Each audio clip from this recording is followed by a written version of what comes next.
Hello and welcome back to the What the Falk Sunderland Preview Podcast. I finally got my first prediction right as Sunderland ended their Easter weekend with a very respectable 1-1 draw against automatic promotion rivals Peterborough United. However, it's just 8 games to go and our season really is pretty much reaching squeaky bum time, and of course Charlton Athletic will be the first side to test our resolve as they travel north to face Sunderland at the Stadium Light on Saturday. And to discuss the game and Charlton's season as a whole is one man who I did my first ever preview podcast with, I think. One of my oldest podcast pals, the delightful Nathan Muller from Charlton Live. Nath, how are you doing? Are you all right? Living the dream, mate. Trying to. Looking forward to the weekend. Just nervously looking at the table, how it's shaping up. Still can't believe we're in with a shout, to be honest. How woeful we've been, which I'm sure we'll get onto. But yeah, I'm pretty sure you're hoping that we lose every game now, just in case we sneak into the playoffs. But yeah, no, it's nice to see you guys doing well and have a change of fortunes for a change, I think. It's of course the time when we can't actually go to the games that Sunderland are playing all right, but Yeah. That's fine. Better us not be then doing well and be then doing badly, I guess, in a way. I think we'll get probably straight to it. Things have changed a hell of a lot at both clubs since we last faced each other. I think I said off air the fact that the cover photo of our last podcast that we did together was Johnny Williams and Danny Graham probably says an awful lot. But before we deep dive, because there's a lot to get into with Charlton, we'll start off with the most recent stuff. You won 1-0 away at Doncaster on Friday. How was the performance? I mean, we didn't have as much as the ball as we probably would have liked. I think Doncaster were a good footballing side, but I think they're quite toothless up top since Darren Moore left and Butler's gone in there. They just seem a bit, I mean, not being funny, they've got Omar Bogle up there really, which we let him go after playing about 10 games. So don't surprise me too much. But yeah, we didn't keep the ball well enough, but I think it's one of those performances where you like to see as a fan is those professional performances. We were solid, didn't really give them much, weren't very fluid on the eye from our point of view, but got the job done, and it's 3 points and a clean sheet, which is a rare occasion for us this season, which is probably the downfall of our season. But yeah, it gives us something to build on. We've got some games coming up against everyone above us, more or less, and yeah, I mean, it was a good win. But yeah, it just gives it that little bit of momentum now with obviously Nigel coming in. Kind of the best time to sort of start hitting a bit of form, isn't it? I think, Yeah. Unfortunately for us, maybe if we do drop into the playoffs, but I'm remaining positive and saying that Sunderland and Charlton is not going to happen in the playoffs this season, because that would definitely be a negative. You're touching it just there, though. Nigel Adkins is probably not the biggest change, but one of the biggest changes, especially since we last spoke. He seems like the nicest bloke on the planet. If you go by his Twitter feed, but what have the early impressions of him been on Charlton's fans' perspective?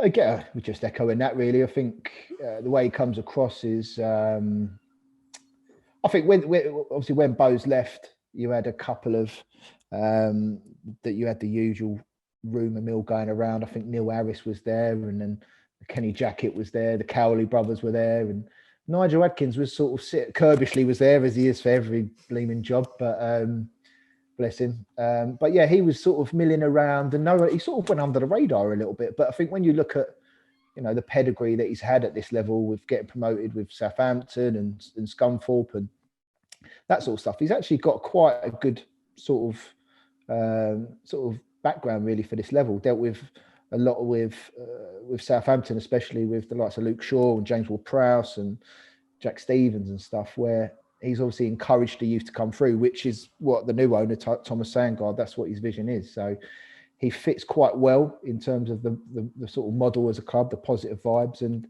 I mean, from the outset, I mean, he's only been here a couple of weeks, and then we had the international break. So he's not really had a lot of time to put his style of play or his ethos, as it were, onto the players. But yeah, it's a positive side, and like you say, he's a positive guy. And I think sometimes, believe it or not, some footballers do need a little bit of positivity, which Bose did start with. But as it wore on, I mean, a lot of players were called out, and which is Bo's style, and he's obviously doing well at Birmingham now. But maybe it was just the right time for Bowyer to go. And but yeah, positive start. But he's literally just saying, listen, take it again. We focus on ourselves. We'll win the next game, and then it sees where we take us. Because again, unfortunately, there's going to be a lot of changes in the summer again, because he's got to do another rebuilding job.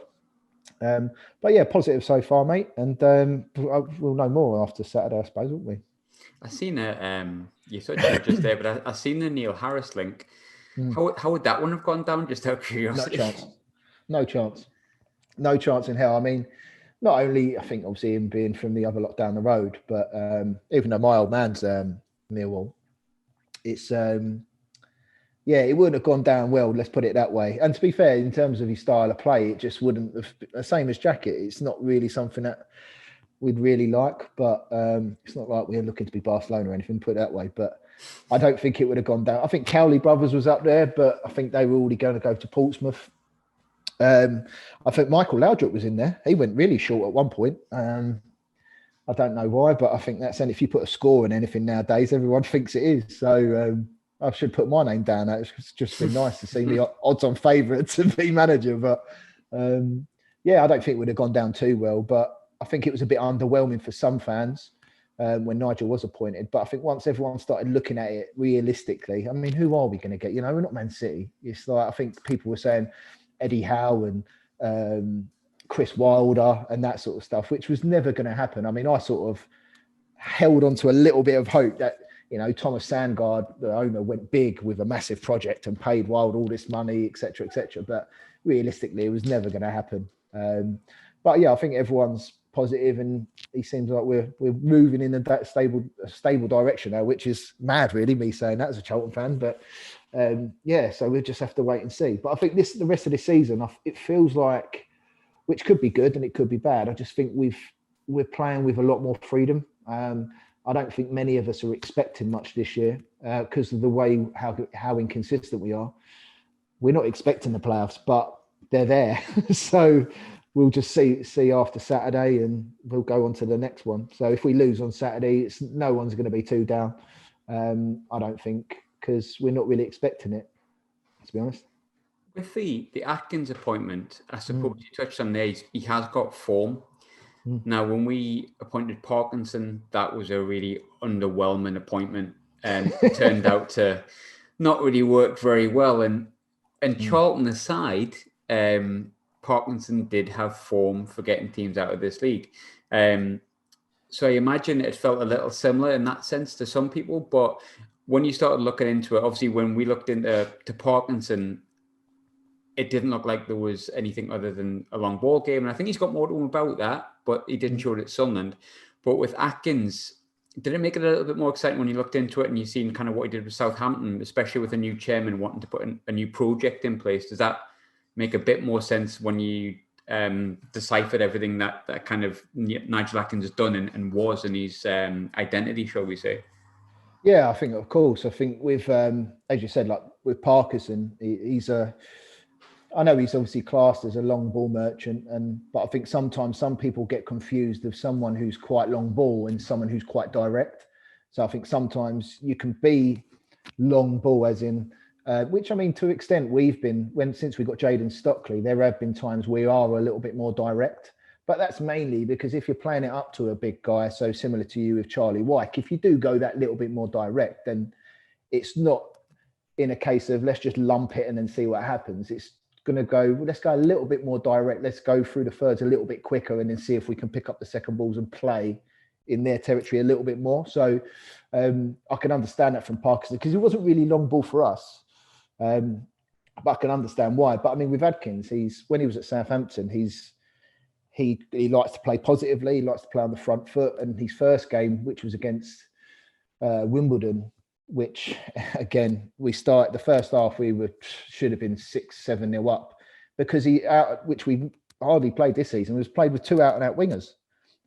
Because Bowes always used to play that diamond, which was really narrow, or you'd go to a flat four. But Nigel in his first game just went, no, just going to go with the two wide men. And then Liam Miller it started with Washington, but then he got injured. And then Joyasimi came on. And we should have been cruising by half time, and then defence let us down. So he's obviously coming in with a little bit more positivity. He's a lot more, he likes a lot more pace. But the problem he's got now is he's trying to fit his style of play into a group of players that have been built and quite predominantly top heavy in the central midfield department for the Diamonds. So it's going to be interesting how he tries and sorts that. But yeah, I think the way he wants to play, I think you can see he's trying to get it down. But it's going to take time. And I think when you have that big man up front, it's so much easier playing as a fullback or a centre half to always look for the easy option and skip the midfield. But that's where all our ball players are. So that's the difficulty, the balance that he's got to address. But he's got time. I don't think he's any under pressure really getting up this year with Thomas. So I mean, like I said, if it happens, great, and his job's a lot harder for the summer because obviously trying to build a championship squad when you've only got, I think in my opinion, we've got an okay League One squad. I think we should be doing better what we're doing, but it's the defence that's let us down. Going forward, I think we're fine. It's just the defence. So he's got his work cut out. With Atkins as well, I suppose Charlton have notoriously brought through a lot of good young players. I mean, someone who I probably only watched for the first time in the playoff final, dare I mention it, was Joe Aribo. And obviously I've watched him an awful lot since I've been in Glasgow, and he's been, on his days, he's one of their better players. And I think he's not the first person to leave Charlton's academy or come through Charlton's academy and get further forward. Now, when you compare that to Southampton, I suppose I'm excited myself in a way for Charlton fans here because I'm looking at what he did at Southampton. He kind of started that cog. But with having Sandergaard there and that side of things being sorted out, does that make it more of a, rather than the pipe dream, more of a realistic expectation that he could jump you up to the next league and use youth and build on youth and build the academy and things like that? Is it take the pressure off this season because you know that in the coming years there's actually a bit of a plan? Yeah, of course it is. I mean, like you said, you had Joe Aribo, and then even the players in the Premiership. Now you got Nick Pope that was at Charlton, Ademola Lookman, Ezri Konza. Like you're saying, we've got some youngsters at the club now in Albie Morgan. You've got a young central midfielder called Aaron Henry, who's I think's only just turned 16, 17, who's destined for big things. So he's like you're saying, he gives those youth players a chance. And what he said it, I think, in his Southampton days, is what he did is he had a squad, and at Hull he done it as well. He had a squad, and what he did, he trimmed the squad, so he had around the 2019, 20, 21 sort of senior players, and then he'll have a flurry of the 4, 5, 6, 7 sort of youth graduates that will gradually bring in. And yeah, I mean, Charlton have always been renowned for bringing players through, and I think that's what makes us so good and quite attractive for not only for our players but for loans. I mean, we had Christian Bilic who went to Derby, Conor Gallagher now that's apparently might be playing for Chelsea next year in the first team, Josh Cullen who's at Anderlecht. So we've always had those sort of players who we've helped, whether their own or their other. Or their other teams. So it definitely gives us a lot more enthusiasm because I mean, Bose did play the youngsters in terms of Albi and stuff, but I think with Nigel's experience of doing that at the level of the James Ward-Prowses and Luke Shaw and that, it definitely gives a lot more enthusiasm looking into the future for us in the future years, and maybe he can try and bring them in gradually. And he's got experience, he knows it, and his positivity, like we've already touched on, that's going to be great for young players. They're not going to be afraid to make a mistake. So yeah, it's looking good. Regarding when he did come in, just kind of last question, I guess. Everyone has the manager they want in their mind. I was speaking to a Portsmouth fan before they appointed the Cowleys, and he wanted Mike Duff from Cheltenham. That was his choice, and everyone has that choice in their mind.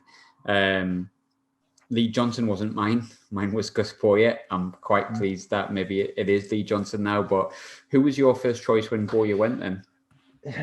So we had a podcast. We done a podcast literally just after, and we was trying to think, like just after Bose left on the Monday. And we only usually do it Thursdays and Sundays, but we done like a sort of special, if you want to call it that.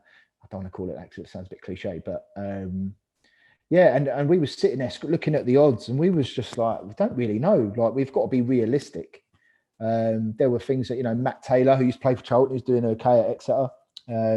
Mike Duff's a good one, but But I mean, I was sort of hoping we would probably go down the sort of Daniel Stendhal route, or but and then Nigel Adkins come from nowhere, and at first when you see it, you're like, oh, that's a bit of a sort of one out of the left wing sort of a little bit, but yeah, no, I mean, when you look into it, I think it makes sense, and I think I'm glad we didn't go for the usual, the bog standard one, like like the Kenny Jackets or the Neil Harris.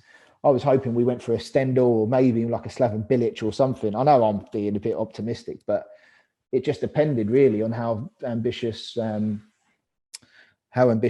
wanted to go. And he's got, the technical director we've got at Charlton now, Jed Waddy, who was at Reading.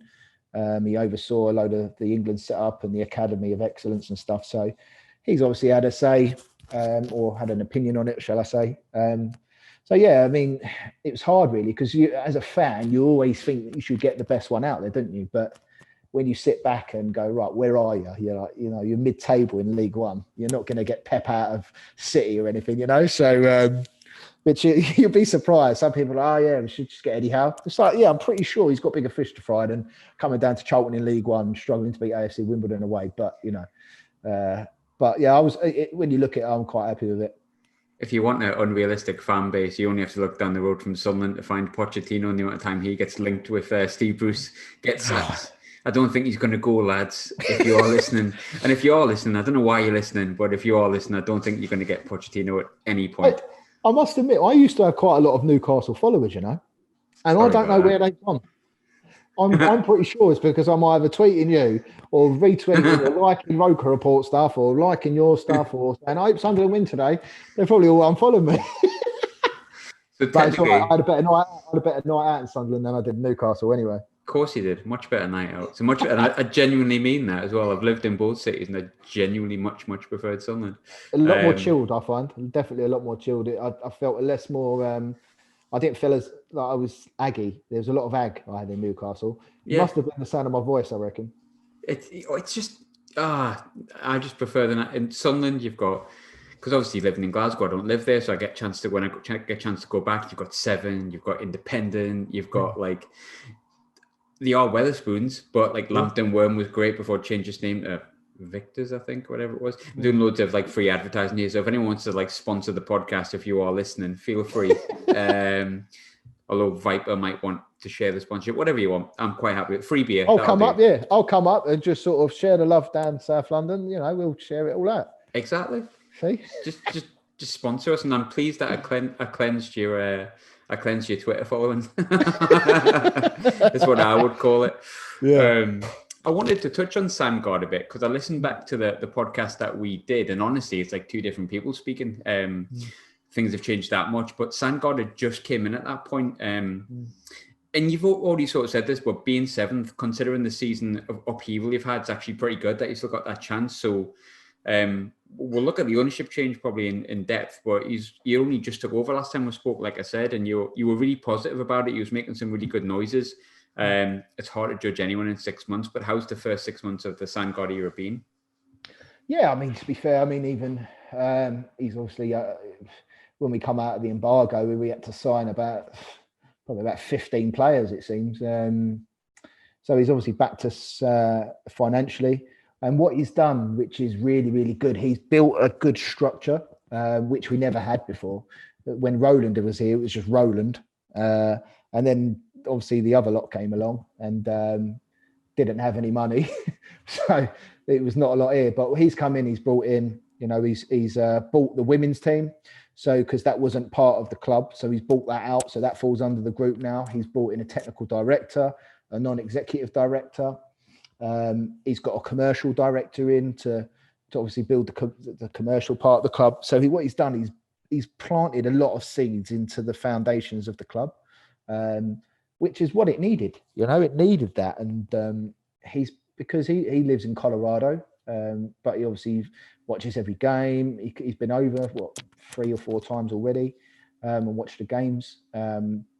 He's done everything. I mean, I'm trying to think what else he's done. He's obviously got this new the Valley Pass TV, which I've been lucky to be part of, where we've got every day or every match day, usually with the old, what's it, iFollow or something. It's just a game, isn't it? Yeah. But with Valley Pass TV, you've got, like Sky Sports, really, you've got the build-up of it, which will be Scott Minto and Alan Kirbishley, and then maybe like a former player. So I think, obviously, the club and Sunderland this Saturday, they're trying to reach for the maximum or the highest thing ever. So, if you're listening, make sure you purchase the pass, whatever club, whoever you're listening to. Even if you are a Newcastle fan listening, just buy it, and then let us help get this in. But so I think things like that, he's just made it so much easier, and he's brought the club together, and it's made fans feel more engaged, which I think when in the current climate that we're in, a lot of people can start to feel a bit disengaged when you're not going to the football, because that's what we all live for, right? We all go work every week, and then on a Saturday you go and meet your mates. Granted, we can't do that at the moment, well, until Monday outside at a rule of 6 or 2 households. Thank you, Boris. But yeah, I mean, I think he's done great in terms of bringing the club together, and I've probably missed loads of stuff out, if I'm honest, but from the top of my head, he's literally just revamped the whole club, literally revamped it. It's just amazing, really. And I think that's why a lot of, don't get me wrong, fans want to go up. Of course we do. But if we don't, we know that the future is a lot brighter than it once was. Whereas before, it was like a pressure that we had to go up because we thought we was going to go bust. If we got relegated when the other lot were in charge, well, I honestly thought we would go under, and we were close to going under before Sandergaard come in. So, yeah, it's all good, mate, so far. The thing I noticed about him as well, obviously, we've got the horror story of Stuart Donald and Methven and whatnot, and they were very engaging with fans at the start and things like that. And looking back in hindsight, it's a wonderful thing, probably too much. But when you look at Sandergaard, he does engage on Twitter and whatnot, but he's not overbearing with it. He's not like a man that's trying too hard to impress people. He seems like he's just a good bloke, doesn't he, that engages as much as he needs to. Yeah, no, of course. I mean, he's on Twitter and he'll respond to a couple of tweets now and again, maybe. But, if we score a goal, we'll be like, oh, yeah, great. Or if we win, oh, great, 3 points, next on to the next. Nothing a bit, nothing too, PR driven that you can tell it's like, right, you've been told to say that. The key thing is when he took over, he knows everything about the club. He knows about how the club existed, how it nearly went out of existence, what the fans mean. And he's just engaging everyone. And instead of him being a dictator and being in Colorado and go, right, I want this, he's built a team around him to run the club for him who know football. Whereas Roland before with Katri and Mier, she had no relevance of football whatsoever. She had no experience. So it's very difficult for him to let her manage it because she didn't know how to manage it herself. So he's got everyone doing the jobs that they know how to do. And I mean, he's good as gold. Like he's played. What's he done? He's done interviews. He's been on TalkSport maybe a bit too much because Jim White loves it, doesn't he? But I mean, he's bringing an album out. He wants to play the Valley Floyd Road song. He wants to play it on guitar when the stadium's full. Like it's just it seems like he's David Brent. It just feels like the David Brent of a football owner. Do you know what I mean? He just sits there playing guitar and he's like white linen trousers and stuff. That's what it feels like. But he can't be more David Brent than Charlie Methven. It's just not possible to be more David. It's actually he's more David Brent than David Brent is, to be fair. You mentioned before about the Valley TV and stuff like that, and it's funny, you're right in what you're saying about disengagement within a fan base, and I think not being able to go to the matches and probably the way we were playing and the way that I felt the club from a Sunderland perspective was kind of on pause. I got a bit disengaged to start the season. Now I was kind of being engaged pretty much since Lee Johnson's probably came in, probably since we beat Lincoln. I feel a bit more engaged, but then one of the best things, I hate watching the match on the telly, don't get me wrong, I can't stand it. If it's on Sky, I feel a little bit better because I know the quality's better, but as soon as Kirill Lewis-Dreyfus came in, he must have been looking at watching the match as an eyeful and he was like, absolutely not. And he changed it to have 4 camera angles. So now when we're at home, you'll notice on Saturday there's 4 camera angles. It's a much better experience. And it seems like such a small thing, but the whole fan base kind of just went, oh, brilliant. fantastic. And I think we have obviously Frankie and Danny who do the commentary, and they do a bit of a match thing beforehand. I think Rangers at the moment, a few of the clubs have had former players. They'll have a presenter in the ground presenting from there. And it really does, at this moment in time, make a huge difference. And it's worth the investment because there's so many exiles for both clubs at Charlton, also at Sunderland. Obviously, clubs like Rangers are going to have exiles. And you can continue that going, but it just feels like that person who's took over your club is actually making an investment in the people by doing that, not just making a gesture, doesn't it? Yeah, no, of course. I think, like you were saying, have a, for the away games that we have, we don't have the benefit like we will on Saturday of multiple camera angles. But before the game, in one of the lounges at the ground at the Valley, you'll have Scott Minto and Alan Kirbishley, and you'll have a former player where they'll go down memory lane and they'll have a couple of laughs and jokes about a couple of the stories from the players. And in the home games, they'll do it pitch side like they do for, on Sky Sports, like you were saying, and all the other and BT Sports and whatever else there is. So, I think it offers so much more. And to be fair, I mean, it's only £10, but if you bought a season ticket anyway, like I did at the beginning of the season, you just use that, you get it back in, like they call it Charlton or CAFC cash. So you can use that to buy those sort of games. And even if you don't have a season ticket, it's like £10, which is cheaper than a match ticket anyway. And not only that, you're putting money back into the club, which is obviously increasing your commercial sales, which does help FFP, right? So better wages and all that jazz. But yeah, I just think, and like you were saying, the experience of a match day is so much better than just sitting down and just like watching iFollow, where you've got two random commentators that you don't even know, like one from Barcelona, one from Bristol, and you don't really know, you don't really feel it and shit. But when you've got all that happening, you're like, I'm gonna Scott Minto, looking at the last week, looking at the team, looking at the opposition, it's mustard. But 100%, it's made it a lot more engaged for fans. And I think if your owner's done the same about the different angles, that's what we've done as well. So I think it's brilliant, and it's just a shame that not all clubs can do it because of the money. So I think we are very fortunate to have it. Yeah, no, absolutely. I think the experience has been so much better. I'm kind of ready to get back in the stadium, right? Don't get me wrong, but at the same time, I think it's the best of what we can get at the moment, and I'm pleased he's invested in that because it does matter. One thing I found quite, because it's fair to say Charlton can be an entertaining side from a neutral perspective because of the things that have gone on, to the point where it got kind of sad at a point though as well. But when Boyer left, that was quite a big story, and I was kind of taken back a little bit, I suppose, from the outside looking in, because he kind of became immersed as I noticed them both, Charlton and Boyer, were like a thing because he'd been there as a player when I was young and vice versa. But when he left, Sandergaard kind of, I think he went on TalkSport, but he said, like, look, I've got like no hard feelings or anything like that. And I was kind of expecting him, because he seems like this rock and roll metal Danish guy, whatever it may be, that like might have said something a bit more inflammatory, but he wasn't. He was quite sort of chilled with it. He was like, well, fair enough. But how did Charlton's fan base take to that? Did you kind of feel in a similar way, or?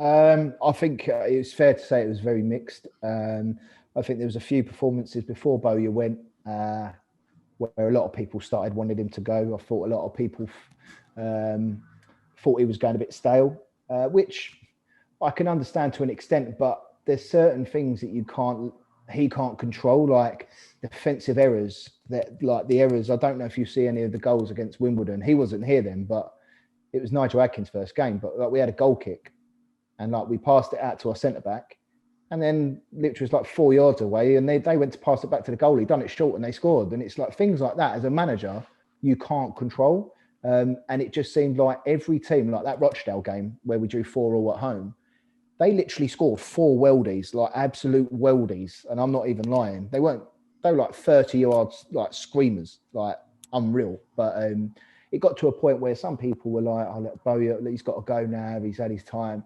And then you had the other lot, which was probably me, which you had, you know what, like give him a break. Like when we got relegated, he could have left. He had opportunities to go and he stayed. And what he went through in 2 years or 3 years of management or whatever, some managers ain't even experienced in their whole career, you know? And I felt sorry for him in a way. But I mean, when he did go, yeah, I was gutted. I ain't going to lie. I was gutted. but I think it was probably the right time for him to go. We weren't going down. He weren't leaving us in a worse position. I know we got relegated last year, but we weren't like languishing at the bottom of the table when he just jumped ship. And I just think he went to another former club in Birmingham. And in my opinion, it wouldn't surprise me if when Bo went to Thomas and said, "Oh, I've got an offer," it wouldn't surprise me if Thomas was like, "All right."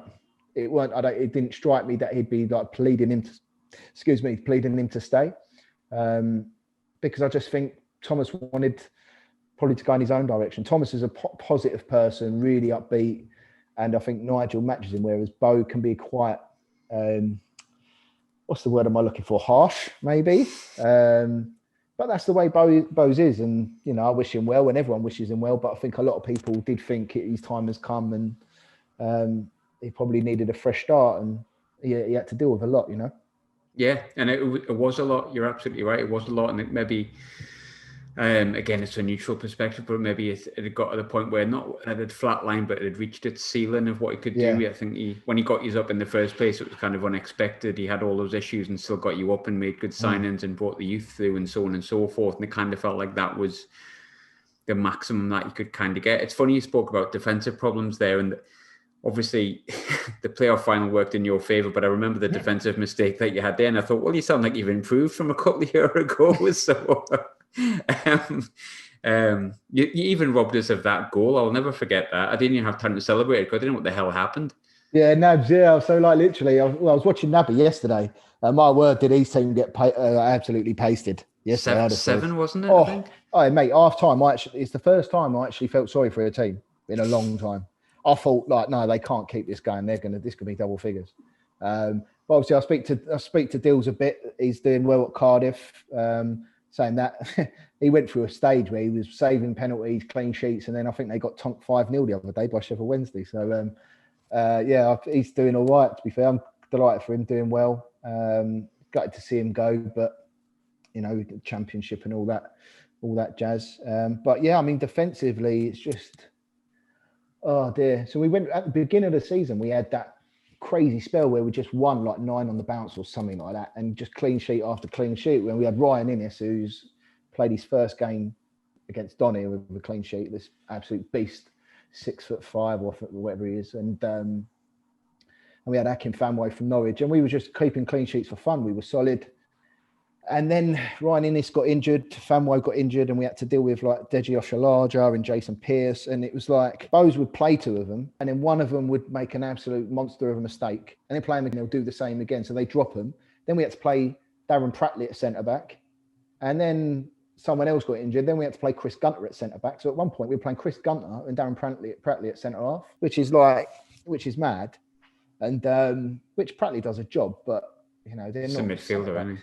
Do you know what I mean? Midfielder. So, and then obviously we had Matthews there and stuff. So, but we just seem to be giving silly goals away, and it's not forced errors. They're like unforced errors. Like you head the ball back and it's short, or you pass the ball back and it's short, or you switch off, or you leave someone like lurking at the edge of the box, or a free head. They're like silly goals, like avoidable goals, and that's what I mean. Going forward, we're comfortable. I mean, our front line is good. Our front line's very good. Our midfielder's very good. It's just, and on paper, our defence is okay, but we just do stupid things. That's the only way I can say. We just do stupid things, which has been our downfall. And I think if we kept that little bit, the defence was a little bit more solid, I think we'd probably be in a lot more a better position rather in the playoffs. We'd probably be mid-playoffs. Not saying we'd win the league or anything like that. I just think we'd probably be a little bit more comfortable in terms of 3rd, 4th, 5th or something, and not clambering onto a playoff place and looking at other people's games in hand around us. So, but yeah, we've got to cut that out, and then we'll see how we go. But Ryan Innes is back, Akin Fanway's back now, so just in time for Sunderland, obviously, and we'll just see how it goes. Watch it release 5-0 now or something, wouldn't it? I'll take that. I'll be all right with that. Should. I was looking through the list of players you had that actually played against us compared to the ones you played. What, the 0-0? Yes. One of the most frustrating, boring 0-0s ever. That game was. It was like we should have been winning, and then Tom Flanagan, I think, got sent off. Then it was just like, oh, shite, fair enough. But the turnover of players has been actually a fair amount from the players you had in the squad. Like Adam Matthews was obviously there at the time, but he's now back in the team, someone we know well, relatively well. He was injured not an awful lot with us. Jaden Stockley, Alex Gilby from MK Dons is obviously playing now, where previously there was like Oztuma who's gone, Johnny Williams has moved, Alfie Doherty's obviously gone to Stoke. How different is the team from the team we faced last time in terms of luck and personnel? A lot different, a lot different now. I mean, I don't know what was. I can't remember the team in there, but I don't think there was much width in there, if I remember rightly. I feel like you played like 3 at the back and 5 in midfield, but I could be wrong. with that. That probably makes sense. To be honest, that's probably what he did go for, because he didn't trust the 2 centre halves. But probably, but no, we were solid at the beginning, but I mean now you've got Liam Miller who can run with the ball on loan from Liverpool, and then Canadian boy, isn't he? Yeah. And then Dialang Jayasimi that we got from Swindon, who's quick. So we've got a lot more.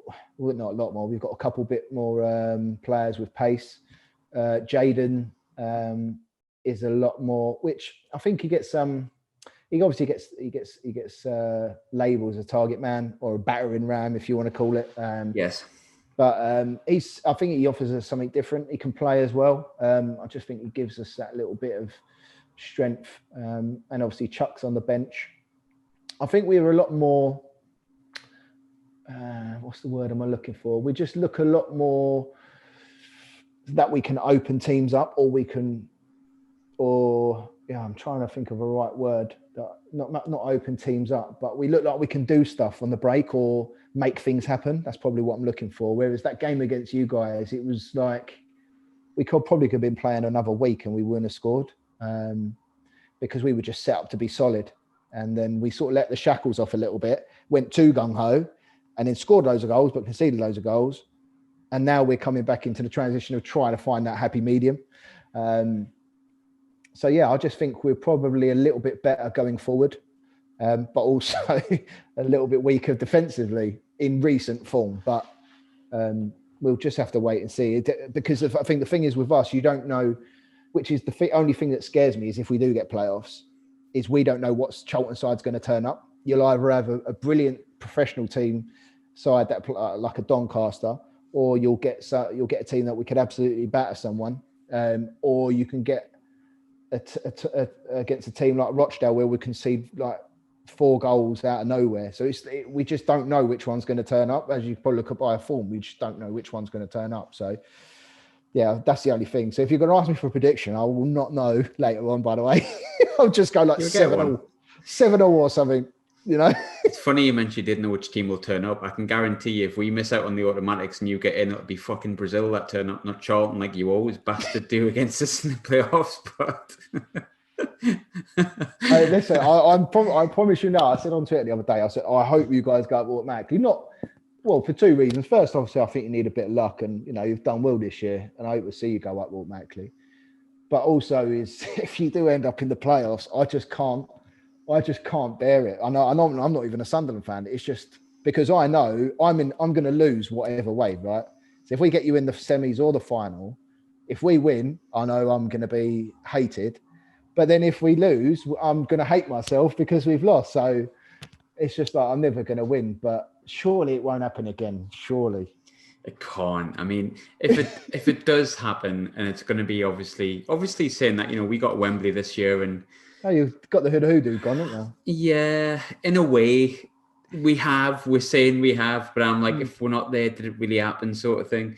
So I kind of would probably be less nervous playing Charlton, but I would rather just go up.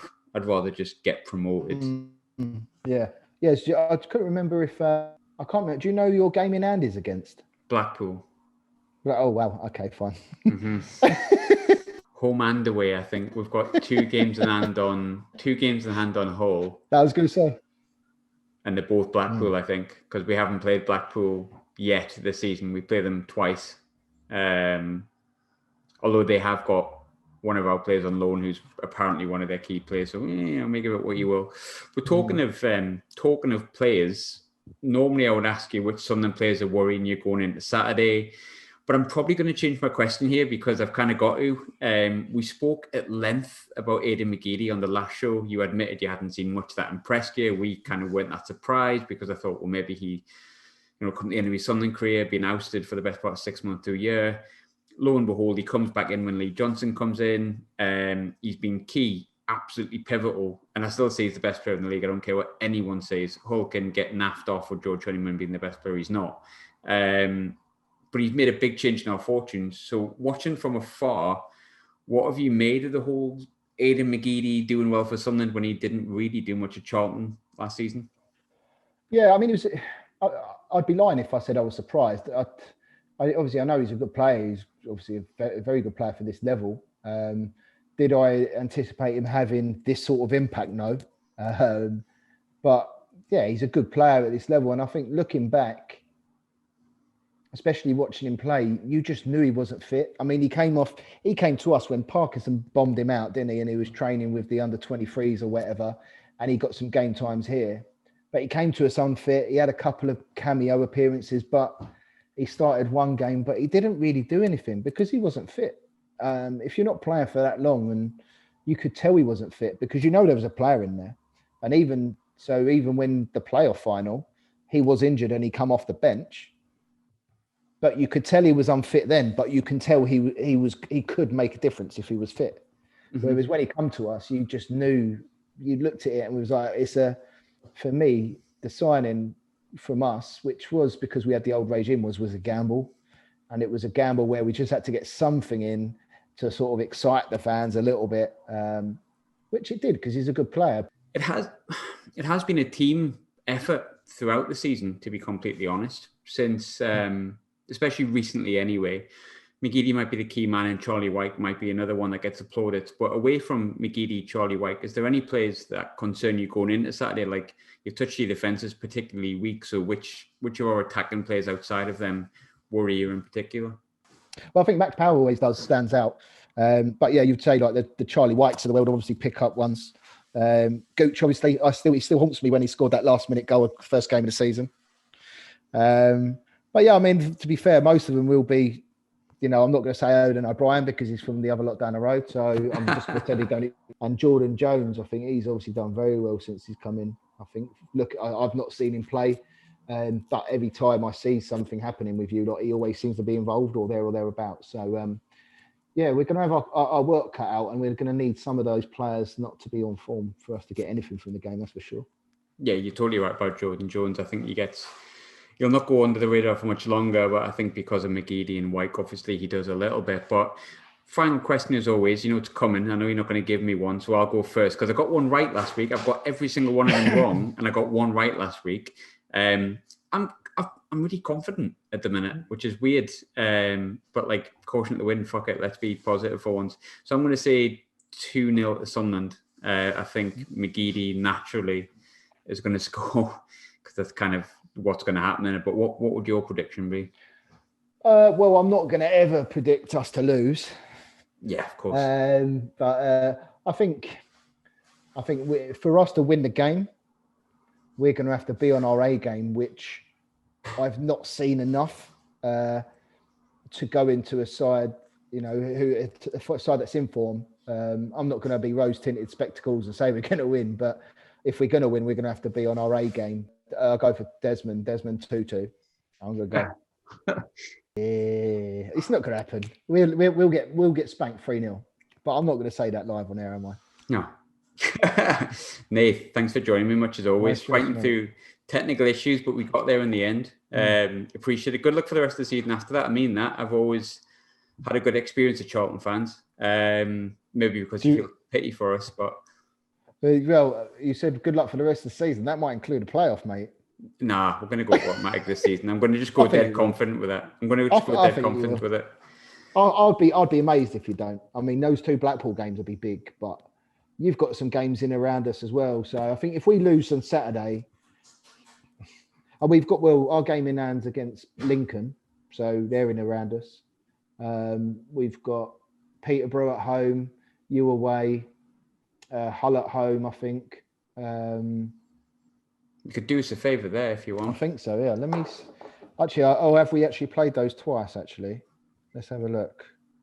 Because I've actually lost track now of who we've actually played. So hang on.